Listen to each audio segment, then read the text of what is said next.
أما بعد فأعوذ بالله من الشيطان الرجيم بسم الله الرحمن الرحيم قال النبي صلى الله عليه وسلم أنا خاتم النبيين لا نبي بعدي میں آخری نبی ہوں، میرے بعد کوئی نبی نہیں۔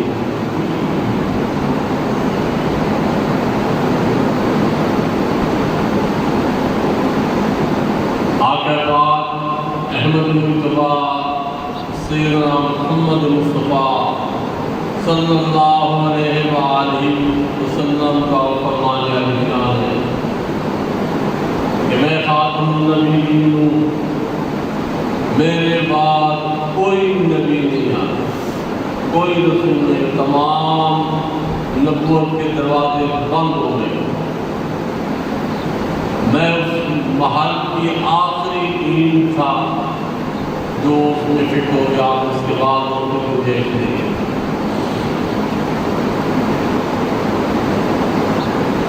پچھلی 14 صدیوں میں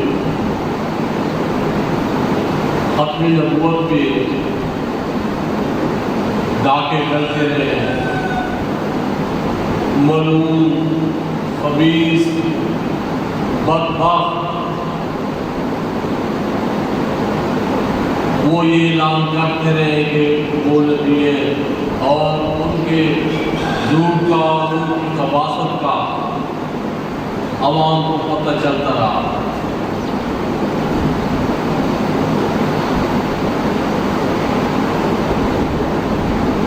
اب جس دور میں ہم ہیں تو ہمارے ساتھ بھی اس وقت میں بھی، اس پرفتن دور میں بھی، یا پچھلی صدی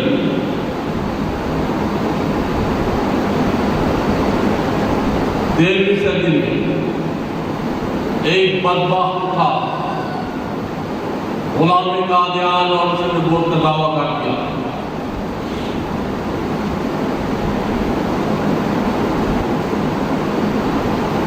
اور امام ابو حنیفہ رضی اللہ تعالی عنہ کا آپ کا فتویٰ ہے یہاں پہ کہ کیونکہ ہم جس دور میں گزرے ہیں، اس دور میں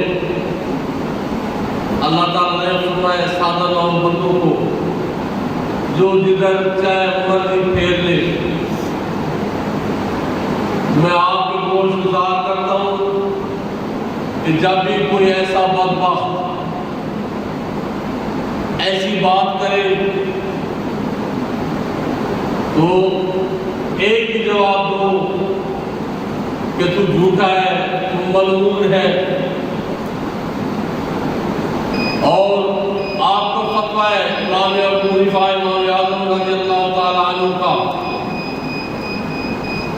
کہ جب بھی کوئی ایسی دعویٰ آپ کرے گا اور اگر اسے کسی نے دلیل مانگ لی اس کی نبوت کی تو وہ اسی وقت کافر ہو جائے گا۔ کون؟ جس نے دلیل مانگ دیا اسے۔ جب ایک دفعہ میرے آقا پاک احمد مجتبی سیدنا محمد مصطفیٰ صلی اللہ علیہ وسلم نے فرما دیا کہ میں خاتم النبیین ہوں، میرے بعد کوئی نبی نہیں آنا، تو اس کے بعد جب ایک دفعہ میں پتہ چل گیا تو پھر کسی دلیل پوچھنے کی کیا ضرورت ہے؟ پھر کون سی دلیل؟ تمام دلیلیں ختم ہو گئی۔ بس جب میرے آقا نے فرما دیا بات ختم ہو گئی۔ اب قیامت تک جو بھی ایسا دعویٰ کرے گا وہ ملعون جھوٹا ہوگا۔ یہ جس وقت میں ہم گزر رہے ہیں، اس وقت میں شر تو بہت زیادہ ہے، بہت زیادہ شر ہے، لیکن اس وقت جو قادیانیت کا شر ہے یہ سر چڑھ کے بول رہا ہے، اور اس سے ہوشیار خود بھی رہو اور اپنے عزیز و قارب، اپنے دوست احباب کو بھی اس سے آگاہ کرتے رہو۔ یہ وہ بدبخت لوگ ہیں جو جب گھستے ہیں تو بالکل شہد کی طرح میٹھے ہو کے گھستے ہیں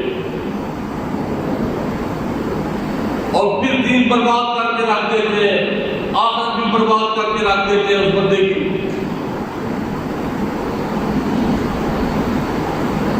انہی کہانیوں میں سے، انہی بدبختوں میں سے اللہ تعالیٰ عز و جل نے جس کو توفیق دی اسلام کی، اور جو توبہ طیب ہوا اور پھر داخل اسلام ہوا، تو بہت سارے نے ان کی خباستیں لکھی ہیں۔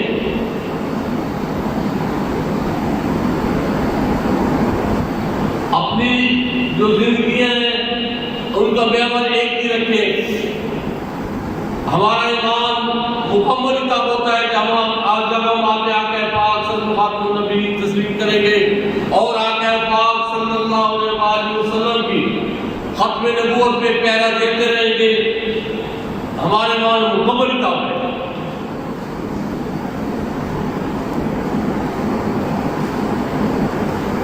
اس لیے یہ اپنے گرد و نواح میں خصوصی طور پہ یہ دیکھا کریں،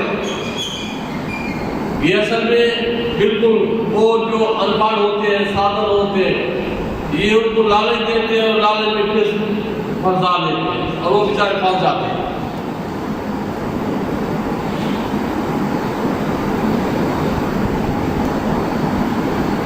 دیکھو مجدد ہو گئے، کتب ہو گئے، غوث ہو گئے، ابدال ہو گئے، اوتاد ہو گئے، نجبا ہو گئے، اولیاء ہو گئے، یہ آقا پاک سے زمانے پاک صحابہ کرام رضی اللہ تعالیٰ عنہ کے زمانے مبارک سے لے کر ابھی تک آ رہے ہیں اور قرب قیامت تک بھی آتے رہیں گے۔ حامد پہلے بھی تھے، اب بھی ہیں، آگے بھی رہیں گے، ہم سب کے غلام ہیں۔ کیوں؟ انہوں نے میرے آقا پاک احمد مصطفیٰ سیدنا محمد مصطفیٰ صلی اللہ علیہ وسلم دین پاک کی پیروی کی، جو میرے آقا پاک صلی اللہ علیہ وسلم نے آکام بتائے کہ وہ حق کا حکم بولے چلے، اور اللہ عز و جل نے ان کو وہ مقام عطا کیے جن کا بھی میں نے تذکرہ کیا۔ تو ایسے لوگ وہ آقا پاک صلی اللہ علیہ وسلم کے سچے اور پکے غلام ہیں، تو ہم ان کے غلام ہیں، ٹھیک ہے۔ لیکن اس کے بعد یہ جو نبوت اور اللہ ہے یہ ختم ہے میرے آقا پاک صلی اللہ علیہ وسلم۔ آگے کوئی بھی ایسا دعویٰ کرے گا وہ ملعون جھوٹ ہے۔ تو ان چیزوں سے اپنے آپ کو، اپنے جتنے بھی دوست احباب ہیں سب کو آگاہ کیا کرو اور نظر بھی رکھا کرو، کیونکہ ایک بات میں آپ کو بتا دوں، یہ بدبخت ہیں نا قادیانی، یہ ایم جی ہو گئے، مرزائی ہو گئے، یہ لاہوری ہو گئے، یہ سارے ایک ہی ہیں۔ تو جو مجاہدوں نے شاہ احمد نورانی اور عبدالستار خان نیازی اور ان جیسے لوگوں نے جو اس وقت میں ان کے ساتھ جتنے بھی اور دوست احباب تھے، ان کی جو پوری ٹیم تھی، انہوں نے جو جدوجہد کی اور ان بدبختوں کو اس وقت کی حکومت نے ڈکلیئر کر دیا کہ یہ کافر ہے اور زمین میں سب سے برے کافر یہ ہیں، اور ان کے اوپر پابندیاں بھی لگی۔ اب پابندیاں کیا ہیں کہ کوئی قادیانی، لاہوری، مرزائی، احمدی اپنی یہ جھوٹے مذہب کی تبلیغ نہیں کر سکے گا، یہ قانونی طور پہ پابندی ہے ان پہ، آپ سب کو بھی پتہ ہونا چاہیے اس کا۔ جب بھی ایسے کسی بدبخت کو دیکھے کہ کوئی ایسی باتیں کر رہے ہیں، فوراً انتظامیہ کو خبر دے اس کی، اور نہ یہ اپنی جہاں پہ یہ اپنی جو باتیں یہ کرتے ہیں اس کو باطل کے نام نہیں دے سکتے اور یہ آزان نہیں دے سکتے۔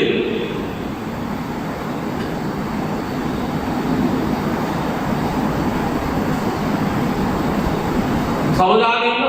تو یہ ان کے لیے آپ یہ چیزیں ساری مد نظر رکھیں کہ زندگی گزار رہے ہیں ہم، یہ اس زندگی کا کوئی نہ کوئی تو ہمارا مقصد بھی ہونا چاہیے۔ یہ صرف کھانے پینے کے لیے اور اولاد پیدا کر کے چلے گئے، یہ زندگی کا آنے کا مقصد یہ تو نہیں ہے۔ اللہ تعالیٰ نے اس لیے نہیں بھیجا۔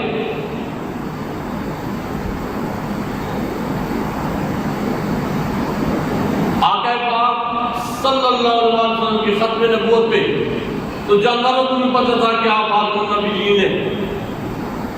یہ آج بدبخت نکل رہے ہیں کہ ہم نبی ہیں۔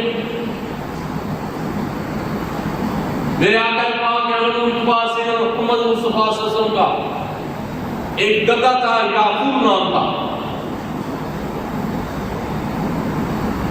تو ایک دن آپ اسے ہم کلام ہوئی، شخص پر کلام کا اس کو کہ تمہاری آگے نسل بڑھے گی، اس نے عرض کی یا رسول اللہ میری آگے نسل نہیں بڑھے گی، میری جو نسل کے میرے جو باو اجداد ہیں تمام کے تمام انبیاء ان کی سواری انبیاء کے رہے، میرے جو اجداد ہیں وہ انبیاء کے سواری رہے، اور میں اپنی نسل میں وہ سب سے آخری ہوں جو آپ کی سواری بن رہا ہوں، کیونکہ آپ خاتم النبیین ہیں، آپ کے بعد کوئی نبی نہیں آنا، تو اس لیے میری نسل یہاں بھی معلوم ہو جائے گی۔ اس گدھے کو پتہ تھا کہ یہاں یہ خاتم النبیین ہے، آج ان بدبختوں کو پتہ نہیں چل رہا، یہ بھونکتے ہیں۔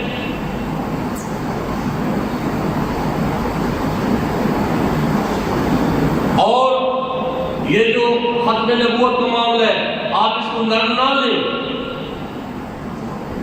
جو ایمان کی اثر ہے وہ یہی ہے، اگر آپ نے اس پہ کوئی کمپرومائز کیا یاد رکھیں آپ کی ایمان کو پتہ لگ جائے گی، یا آپ کسی ایسے بدبخت کی ملعون کی بکواس سنی اور آپ کے دل میں نرم گوشہ آ گیا تو آپ اپنی ایمان کی بھی خیر بنیں۔ مسلمہ کذاب نے جب اعلان کر دیا تھا نا نبوت کا، سیدنا ابو بکر صدیق رضی اللہ تعالی عنہ کے زمانے مبارک میں، جب جنگی یمامہ لڑی گئی، ابو بکر صدیق رضی اللہ تعالی عنہ سے بڑھ کے کوئی نماز نہیں ہے آج میں نکلے اور اس کے دل میں نرم گوشہ ہو۔ آپ نے خطبہ دیا تھا سیدنا ابو بکر صدیق رضی اللہ تعالی عنہ نے، اور آپ نے ایک پہلے اپنی جب آپ خلافت ملی تھی تو آپ نے فرمایا تھا کہ یہ جو بدری صاحب ہے یہ ہماری زیارت کے لیے، ہم ان کی زیارت کے لیے یہ کسی جنگ میں نہیں جائیں گے، جو احد کے صحابہ ہیں یہ بھی موجود رہیں گے، یہ بھی کہیں نہیں جایا کریں گے۔ لیکن جب نبوت کا معاملہ آ گیا ختم نبوت پہ تو آپ نے اپنے بنائے ہوئے تمام قانون توڑ دیے۔ آپ نے پھر خطبہ دیا خاتم نبی شریف میں اور آپ نے فرمایا کہ آج کوئی بدری نہیں رہے گا، کوئی احد والا نہیں رہے گا، کوئی حافظ نہیں رہے گا، تمام یماموں کی طرف چلو۔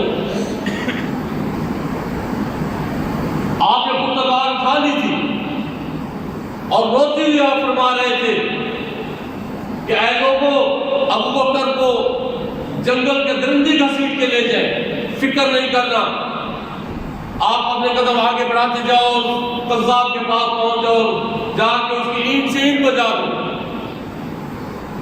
13,000 کا مسلمانوں کو یہ لشکر گیا تھا، آگے جو اس خبیث کا لشکر تھا مسلمہ قذاب کا وہ 70 سے 80 ہزار کا لشکر تھا۔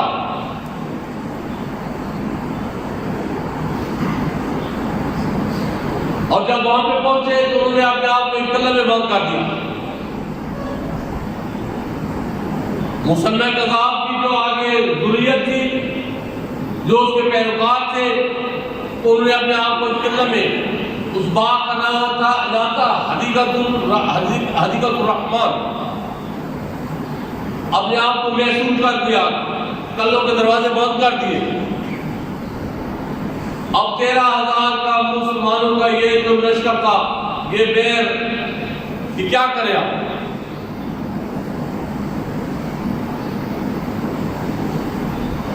تو وہاں پہ برا بن مالک رضی اللہ تعالیٰ عنہ قربان جاؤں صحابہ کی شانوں پہ، ان کی عظمتوں پہ، کس طرح انہوں نے ختم نبوت پہ پہرے دیے. تو انہوں نے کہا اپنے لشکر کو مخاطب کر کے کہ یہ دروازے تو کھولتے نہیں, ہم کیا کریں, یہاں پہ بیٹھے تو نہیں رہیں گے, آپ ایسا کرو مجھے اٹھا کے اس دیوار کے اوپر پھینک دو کلے کی, پھینک دو, میں اندر گھسوں گا اور میں آپ کے دروازہ کھول دوں گا.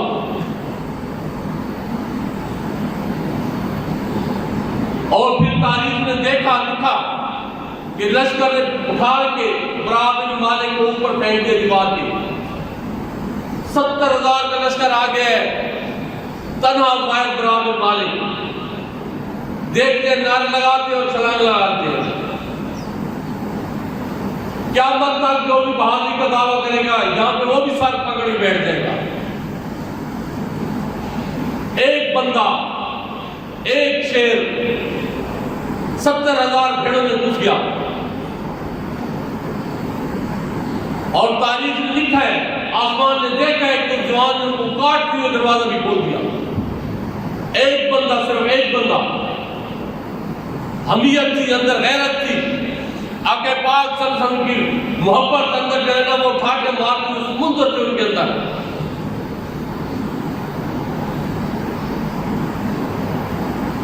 پھر مسلمانوں نے گاجر مولی کی طرح کاٹ کے رکھ دیا 70,000 کے لشکر کو. لیکن یاد رکھیں مدینہ منورہ کے لوگ کہتے تھے اس سے پہلے جتنی ہم نے جنگیں لڑی ہیں کوئی اس طرح کی جنگ نہیں لڑی, اور اس کے بعد بھی کوئی جنگ سخت نہیں لڑی. 259 صحابہ شہید ہوئے تھے غزوہ بدر سے لے کے اس جنگ سے, مسلمہ کذاب سے پہلے 259, مطلب 260 بھی پورے نہیں ہوئے تھے. اور یہاں پہ 1200 صحابہ کے جسم مبارک کے ٹکڑے پڑے تھے میدان میں. اس میں بدری بھی تھے, اس میں عہد والے بھی تھے, اس میں وفاض بھی تھے.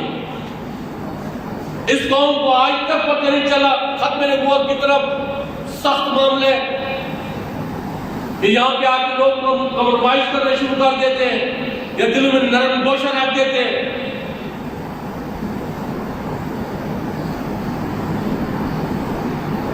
آج بھی الحمدللہ آج بھی ہیں, آج بھی ایسے جوان ہیں, ایسے بوڑھے ہیں, ایسے مرد ہیں, ایسی خواتین ہیں جو ختم نبوت کے لیے ہر وقت تیار رہتی ہے. کوئی اشارہ کرے تو ہم میدان میں آ جائیں, اور انشاءاللہ قیامت تک ایسا ہوتا رہے گا. آپ دیکھ لینا, یہی ابھی پچھلی صدی میں, یہ 19ویں صدی میں دیکھ لینا, وہ راجپال بدبخت نے کتاب لکھی میرے آقا پاک صلی اللہ علیہ وسلم کی شان میں گستاخی کی. آپ سب نے رمضان کے بارے میں سنا ہے, پڑھا بھی ہے. آپ دیکھ رہے ہیں 17-18 سال کا جوان پوری تعلیم اٹھائے کے لیے دیکھ لے, کسی مدرسے میں نہیں پڑھا, کسی سکول میں نہیں پڑھا, مزدوری کرتا تھا.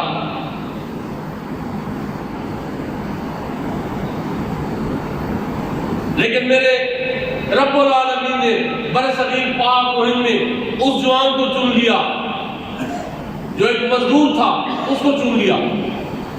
وقت کے کتب, وقت کے غوث, وقت کے ابدال وہاں پہ رہ گئے. سید جماعت علی شاہ, سید دیدار علی شاہ, ڈاکٹر قلندر لاہوری, اقبال رحمت اللہ تعالیٰ علیہ, یہ سارے روتے رہ گئے. اور جب اتار رہے تھے قبر میں تو ڈاکٹر علامہ محمد اقبال رحمت اللہ تعالیٰ علیہ کے تاریخی الفاظ ہیں کہ ہم سوچ نہیں رہ گئے اور دکھانوں کا لڑکا باز لے گیا. یہ اللہ تعالیٰ کی دین تھی, اور قیامت تک ایسا ہوتا رہے گا انشاءاللہ. جہاں پہ کوئی بھی مسلمان نہیں تھا, منگولوں کا کتا وہاں پہ بھی آ کے اس پادری کو اس نے پھاڑ کے رکھ دیا تھا. میرا رب اپنے حبیب مکرم کی ختم نبوت پہ پہرا دینے کے لیے وہی کافی ہے, وہ اپنی مخلوق میں جس کو چاہے ڈیوٹی لگا دے جس کی. یہ بھی موجود میں دیکھ لے, خبیث نے بدبختی کی, اس گورنر نے بدبختی کی, وہ بھونکا. اور ایک جوان تھا, ایک سپاہی تھا, وہ ان کا اس کو آگ کے نیست و نابود کر کے رکھ دیا. لوگ مفتیان علماء جو فتوے لگاتے رہے. آپ یقین کریں یہ فقیر کا اپنا مشاہدہ ہے, یہ میرے ساتھ بیتی ہے. مجھے نہیں پتا تھا کہ کس نے کس کو قتل کیا ہے, نہ میرے گھر پر ٹی وی تھا, نہ میں کوئی اخبار کا شوقین تھا. تو اگلے دن جس دن یہ فنگار ہوا اگلے دن میں آیا یہ میو والے اڈے پہ، وہاں سے میں نے کوئی چیزیں نہیں تھی، اخبار کے اوپر جو ہے اسی طرح تھا کہ گورنر کو مار دیا گیا۔ تو جو پٹھان لڑکا تھا جس کے ساتھ میں کھڑا ہوا تو مجھے کہتے ہیں کہ بابا جی یہ مجھے بتائے کہ یہ سچ ہے یہ سچ ہے۔ پہلی دفعہ میں نے ممتاز حسین قادری شہید کی تصویر پہلی دفعہ دیکھی تھی، میں نے کہا مجھے پتہ نہیں ہے، قانون میں پھر بتاتا ہوں، مجھے پتہ ہی نہیں کیا معاملہ ہے۔ کہتے ہیں نہیں آپ پڑھے نہیں آپ بتائیں۔ میں نے کہا مجھے پتہ ہی نہیں ہے چیز کا، میں کیسے بتاؤں آپ کو؟ اب وہ میرے ساتھ جی جھگڑ رہا ہے۔ آپ یقین کریں میں اس مسجد کے ممبر پہ بیٹھ کے کہہ رہا ہوں، اس میں کوئی بات ایک لفظ بھی جھوٹ نہیں ہے، جو میرے ساتھ پیچھے میں ہوا آپ کو بتا رہا ہوں۔ اسی طرح یہ مجھ سے جھگڑ رہا تھا اور ایسے اخبار سامنے تھی، آسمان سے ایک پرندے نے اوپر سے بیٹ ماری اور آپ یقین کریں کہ پورا گورنر کا سارا منہ اس کے اوپر بھر گیا، اس کی ساتھ تصویر تھی اس جوان کی، اور آپ یقین کریں اس کے اوپر اس کی گندگی کا ایک ذرہ بھی نہیں گیا۔ تو وہ پٹھان تھا، اتنا پڑھا لکھا نہیں تھا، تو وہ جو ہے شور کر دیا اس نے کہا میں پیر صاحب کو تنگ کر رہا تھا تو فیصلہ اوپر سے آ گیا کہ یہ بدبخت ہے، کوئی مفتی کوئی عالم جو مرضی ہے کہتے رہے، یہ اس فقیر کے ساتھ یہ خود ہوا ہے۔ وہ ایک سپاہی تھا، میرے رب نے اس کی ڈیوٹی لگا دی، بڑے بڑے لوگ رہ گئے۔ تو اللہ تعالیٰ جس سے کام لینا چاہے اپنے نبی مکرم کی ختم نبوت کے لیے اسی کو، چاہے وہ کوئی عالم نہ ہو کوئی فاضل نہ ہو۔ عامر چیمہ یہ گزرا والا لڑکا جرمنی میں پڑھ رہا تھا، 7 میرے کا ایک بھائی تھا،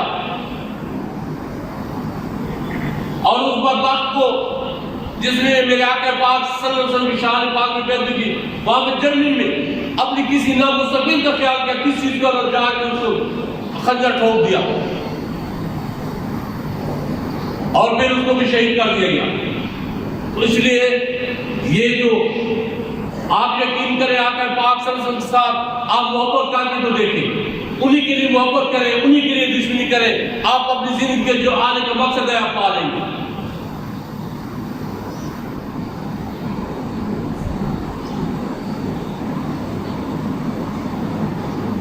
جو مذہبی بارگاہ رسالت میں کسی قسم کی بیعت بھی کرے، ایمان کا پہلا تقاضا یہ ہے کہ آپ اس کو غور باتوں سے روک لیں۔ اگر نہیں روک سکتے تو پھر آپ اس کو اپنی زبان سے کہ بدبخت ہے یہ تو بکواس کر رہا ہے بھونک رہا ہے، اگر نہیں تو پھر ایمان کا آخری جو حصہ ہے وہ دل میں تو برا کہو کہ یہ برا کہہ رہا ہے، اور اگر تینوں کیٹیگری میں ہم نہیں آ رہے تو پھر ہم اللہ ہی حافظ ہمارے ایمان کا۔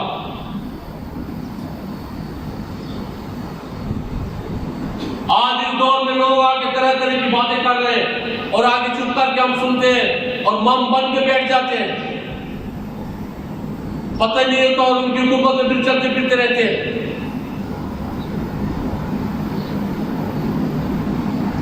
کل قبر میں جواب دینا ہے ہم نے،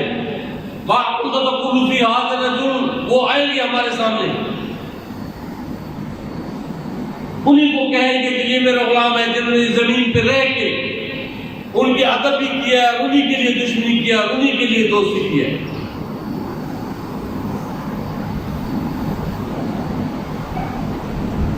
تو کوشش کریں اپنی زندگیوں کو جو مقصد ہے نا وہ ایک ہی مقصد رکھیں، جس نے میرے آقا پاک احمد مصطفیٰ سیدنا محمد مصطفیٰ صلی اللہ علیہ وسلم خالص محبت کی، یقین کریں جو ایمان کی حلاوت ہے، جو ایمان کی چاشنی ہے وہ پا لے گا۔ اپنی زندگیوں کو بے مقصد نہ گزاریں، ہر بندے سے اس کے معیار کے متعلق سوال ہوگا۔ میری صرف اگر پہنچ میرے گھر تک ہے تو مجھے اپنے گھر بھی بچوں کے بارے میں پوچھا جائے گا، لیکن اگر کسی کی اپروچ زیادہ ہے تو سب کے بارے میں پوچھا جائے گا جو اس کی قرب و جوار میں۔ یہ جو حق کا معاملہ تمہیں پتہ چلا تھا تم نے آگے کیوں نہیں بتایا لوگوں کو؟ اس لیے اپنی زندگیوں کو دین کی راہ پہ گزاریں، آقا پاک صلی اللہ علیہ وسلم کے ساتھ محبت کر کے تو دیکھیں۔ آپ محبت کر کے دیکھیں وہاں سے کیسے انعام آتے ہیں اور کیا کیا خوشخبریاں آتی ہیں۔ اللہ تعالیٰ عز و جل ہم سب کو اور ہماری نسلوں کو اپنے آقا پاک احمد مجتبیٰ سیرت محمد مصطفیٰ صلی اللہ علیہ وسلم سچا غلام، سچا عاشق بنائے، اور جو حق ہے غلامی کا وہ ہم سب سے ادا کر رہا ہے اور ہماری نسلوں سے بھی ادا کر رہا ہے۔ وَمَا عَلَيْنَا إِلَّا الْبَلَاغُ الْمُبِينُ۔